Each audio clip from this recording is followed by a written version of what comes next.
আপনাদের কি মাঝে মাঝে মনে হয় যে দেখার জন্য কোনো ভালো সিরিজ খুঁজে পাচ্ছেন না?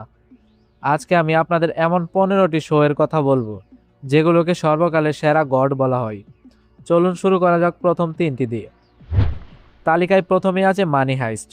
এটি স্রেফ একটি ব্যাংক চুরির গল্প নয়, এটি একটি অসাধারণ থ্রিলার। প্রফেসর এবং তার টিমের নিখুঁত পরিকল্পনা আর প্রতিটি মুহূর্তে টান টান উত্তেজনা আপনাকে স্ক্রিন থেকে এক মুহূর্তের জন্য চোখ সরাতে দেবে না। দ্বিতীয়টি হলো স্কুইড গেম। বর্তমানে সবচেয়ে বেশি ভাইরাল হওয়া এই শোটি মানুষের বেঁচে থাকার লড়াই আর নিষ্ঠুর বাস্তবতাকে তুলে ধরেছে। ছোটবেলা সাধারণ কিছু খেলা যে এতটা ভয়ঙ্কর হয়ে উঠতে পারে তা এই সিরিজটি না দেখলে বিশ্বাস করা কঠিন। সুপার হিরোদের গল্প যদি আপনার কাছে পছন্দ হয় তবে দ্য বয়েস আপনার জন্য মাস্ট ওয়াচ।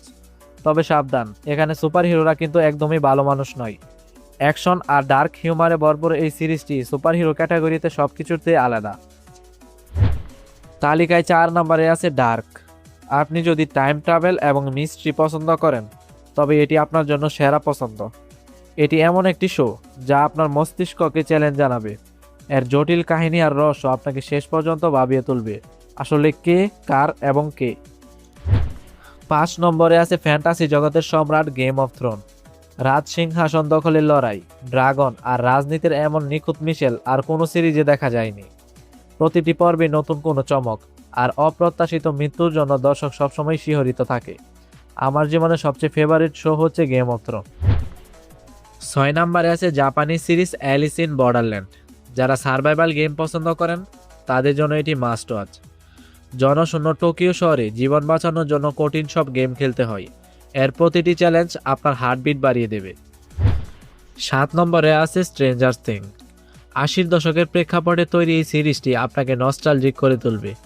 একদল বাচ্চার অতিপ্রাকৃত শক্তির বিরুদ্ধে লড়াই আর আপসাইড ডাউন ওয়ার্ল্ডের রহস্য আপনাকে শুরু থেকে আটকে রাখবে। 8 নম্বরে আছে টেলিভিশন ইতিহাসের সেরা সৃষ্টি ব্রেকিং ব্যাড। একজন সাধারণ কেমিস্ট্রি শিক্ষকের ড্রাগ লর্ড হয়ে ওঠার এই জার্নি আপনাকে মুগ্ধ করবে। এর প্রতিটি সংলাপ এবং অ্যাক্টিং এতটাই নিখুঁত যে এটাকে মাস্টারপিস বলা হয়। 9 নম্বরে আছে সবার প্রিয় ফ্রেন্ডস। এটি কেবল একটি কমেডি শো নয়, এটি বন্ধুত্ব আর ভালোবাসার একটি অনন্য উদাহরণ। আপনার মন খারাপ থাকলে বা হাসতে চাইলে 6 বন্ধুর এই গল্পটি বারবার দেখলেও কখনো পুরনো মনে হবে না। তালিকায় 10 নম্বরে আছে নিউ গার্ল। এটি একটি রিফ্রেশিং কমেডি সিরিজ। ব্রেকআপের পর জেসি যখন 3জন অদ্ভুত ছেলের সাথে ফ্ল্যাট শেয়ার করতে শুরু করে তখন থেকে শুরু হয় মজার সব কাণ্ড। বন্ধুদের সাথে আড্ডা আর হাসি খুশি সময়ের জন্য এটি একটি সেরা শো।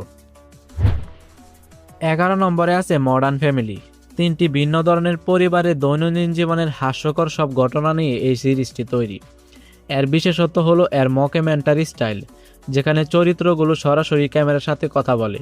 পরিবারের সাথে দেখার মতো একটি চমৎকার সিরিজ এটি। আর 12 নম্বরে আছে বর্তমানে ব্যাপক জনপ্রিয় হওয়া সিরিজ ফ্রম। এটি একটি সাই-ফাই হরর সিরিজ। একটি রহস্যময় শহর যেখানে মানুষ একবার ঢুকলে আর বের হতে পারে না, আর রাতের আঁধারে জঙ্গল থেকে বেরিয়ে আসা সব ভয়ঙ্কর সৃষ্টি, রহস্য আর আতঙ্কে এটি আপনার ঘুম কেড়ে নেবে। 13 নম্বরে আছে Korean zombie thriller all of us are dead. একটি হাই স্কুল থেকে শুরু হওয়া জম্বি ভাইরাসের তাণ্ডব আর একদল ছাত্রছাত্রীর বেঁচে থাকার লড়াই আপনাকে শেষ পর্যন্ত টান টান উত্তেজনায় রাখবে। সাধারণ জম্বি গল্পের চেয়ে এটি অনেক বেশি ইমোশনাল এবং থ্রিলিং। 14 নম্বরে আছে সেই আইকনিক শো যার কথা না বললেই নয়, পিকি ব্লাইন্ডার্স। থমাস শেলবি আর তার গ্যাংয়ের আন্ডারওয়ার্ল্ড রাজত্ব নিয়ে এই পিরিয়ড ড্রামাটি শুধু একটি শো নয়, এটি একটি স্টাইল। অসাধারণ অভিনয় আর ডায়লগের জন্য এটি আমার ব্যক্তিগত ফেভারিট। এখন 15 নম্বর জায়গাটি আমি খালি রাখছি আপনাদের জন্য, কারণ সবার পছন্দ আলাদা হয়। এমন কোনো শো আছে কি যা আপনার মতে এই লিস্টে থাকা উচিত ছিল? হতে পারে দ্য স্যুট, দ্য ক্রাউন কিংবা অন্য কিছু। কমেন্টে জানাবেন। তো আজকে এই পর্যন্তই। কোন সিরিজটি আপনার সবচেয়ে ফেভারিট কমেন্টে জানান। দেখা হচ্ছে অন্য ভিডিওতে। ভালো থাকুন।